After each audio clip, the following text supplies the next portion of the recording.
भारत और अफगानिस्तान के बीच व्यापार हमेशा से रहा है, लेकिन 2021 में तालिबान के सत्ता में आने के बाद से ही ये कनेक्शन काफी कमजोर पड़ गया था। अब कई महीनों बाद इन रिश्तों में एक नई जान पड़ने जा रही है। विदेश मंत्रालय के एक वरिष्ठ अधिकारी ने ये पुष्टि की है कि काबुल से दिल्ली और काबुल से अमृतसर के लिए एयर फ्रेट कॉरिडोर को मंजूरी मिल चुकी है। बहुत जल्द इन रूट्स पर नियमित कार्गो फ्लाइट्स उड़ती दिखेंगी और इसी के साथ दोनों देशों के बीच नया आर्थिक अध्याय भी खुलने जा रहा है। ये फैसला ऐसे समय में आया जब अफगानिस्तान के तालिबान सरकार के व्यापार मंत्री अल हज नूरुद्दीन अजीजी 5 दिनों की भारत यात्रा पर हैं। नई दिल्ली में PHDCCI के कार्यक्रम में भारतीय अधिकारी आनंद प्रकाश ने आधिकारिक तौर पर इसकी घोषणा भी कर दी है। उन्होंने ये कहा कि काबुल दिल्ली और काबुल अमृतसर रूट पर एयर कॉरिडोर सक्रिय हो गया है और बहुत जल्द कार्गो फ्लाइट्स शुरू हो जाएंगी।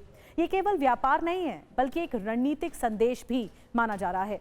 अब सवाल ये कि इस एयर कॉरिडोर में आखिर आएगा क्या और जाएगा क्या।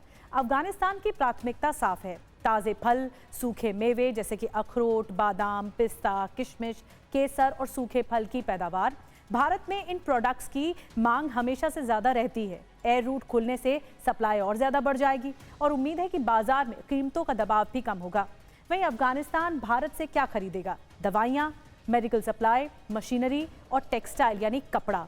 सिर्फ हवाई मार्ग ही नहीं, दोनों देश ईरान के चाबहार पोर्ट को उपयोग में लाकर एक बड़ा ट्रांसपोर्ट कॉरिडोर बनाने पर भी चर्चा कर रहे हैं।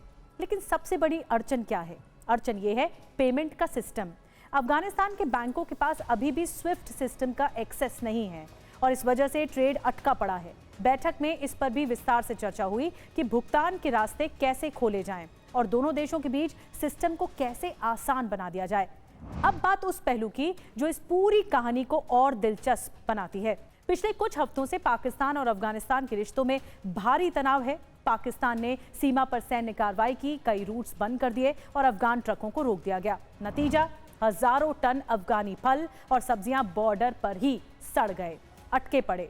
अफगान व्यापारियों को करोड़ों का नुकसान हो गया। इसलिए तालिबान सरकार ने सलाह दी है कि अब सिर्फ पाकिस्तान पर निर्भर मत रहो, नए बाजार ढूंढो, नई राहें खोजो।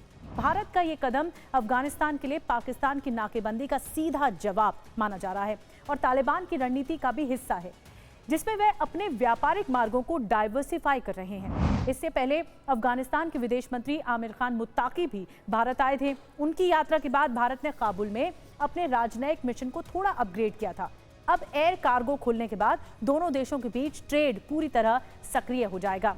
भारत के लिए भी ये फैसला बहुत फायदे का सौदा है। क्यों?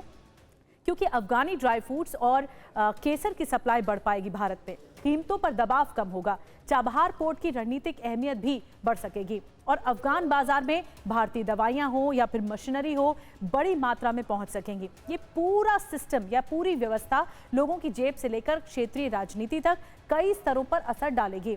तो कुल मिलाकर भारत और अफगानिस्तान के बीच एयर कार्गो कॉरिडोर की वापसी सिर्फ एक व्यापारिक पहल नहीं है, ये दक्षिण एशिया की बदलती राजनीति का हिस्सा भी है।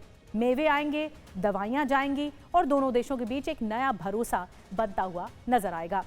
अब इस कदम को कैसे आप देखते हैं?